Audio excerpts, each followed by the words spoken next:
राजकीय, सामाजिक, आध्यात्मिक, शैक्षणिक, शेतीविषयक बातम्यांसाठी संघर्ष न्यूज, लढा बहुजनांच्या हक्कासाठी. क्रांतिकारी जय भीम. आज महाराष्ट्र सरकारने एसी मध्ये उपवर्गीकरणाचा जो घाट घातलेला आहे याचा हेतू पूर्णपणे लक्षात येत आहे की आंबेडकरवाद्यांचे पंख छाटायचे, त्यांच्या भावी पिढ्यांची जी काही घोडदौड चाललेली आहे तिला कुठेतरी चाप लावायचा. याच्या पलीकडे याच्यामध्ये काही नाही आहे हे लक्षात येत आहे. आज एससी मध्ये असणाऱ्या एका जातीने उपवर्गीकरण मागितल्यावर सरकारने 58 जातींना न विचारता अशा पद्धतीने निर्णय घेणं हा सरकारचा मूर्खपणा आहे. आणि माझं या मुख्यमंत्र्यांना सांगणं आहे, तुम्ही जर ऐकला नाही तर रस्त्यावरची लढाई आंबेडकरवादी केल्याशिवाय राहणार नाहीत.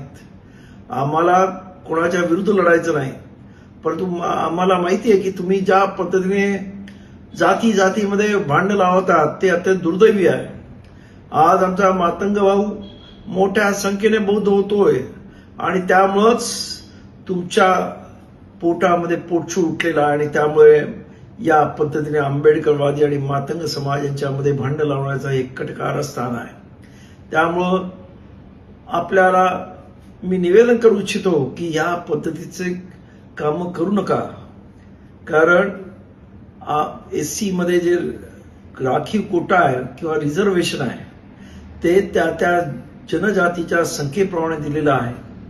आज ज्यांची जेवढी संख्या असेल तेवढ्या प्रमाणामध्ये रिझर्वेशन द्यायचा जो बाबासाहेब आंबेडकरांनी संविधानामध्ये घेतलेला निर्णय आहे त्याला कुठेतरी काटछा लावण्याचा, त्याच पद्धतीनं सुप्रीम कोर्टाने 2 महिन्यापूर्वी दिलेला जो निर्णय आहे मार्चमध्ये त्याच्या विरुद्ध जाऊन कॅबिनेटमध्ये एससी मधल्या मुलांना ओपन मध्ये जरी तो मेरिटमध्ये असेल तरी त्याला सिलेक्शन न करण्याचा जो निर्णय आपण घेतलेला आहे तो पूर्णपणे सुप्रीम कोर्टाच्या निर्णयाविरुद्ध आहे आणि कायद्याच्या विरुद्ध सुद्धा आहे.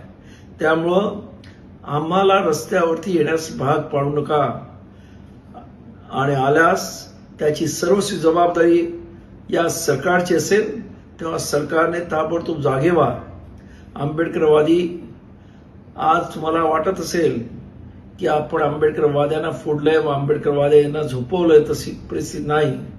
आंबेडकरवादी आज सुद्धा रस्त्यावरती उतरण्यास तयार आहेत. उद्याही होते आणि कालही होते. आणि त्यामुळं आपल्या या सोशल मीडियाच्या वतीनं मी सांगू इच्छितो की जे कटकारस्थान करण्याचं तुमचं जे ध्येय आहे आणि आंबेडकरवाद्यांना थांबवण्याचं जे षडयंत्र आहे ते षडयंत्र कदापि यशस्वी होणार नाही हे इथे मी स्पष्ट सांगू इच्छितो. तेव्हा या षडयंत्र करण्यापासून थांबा.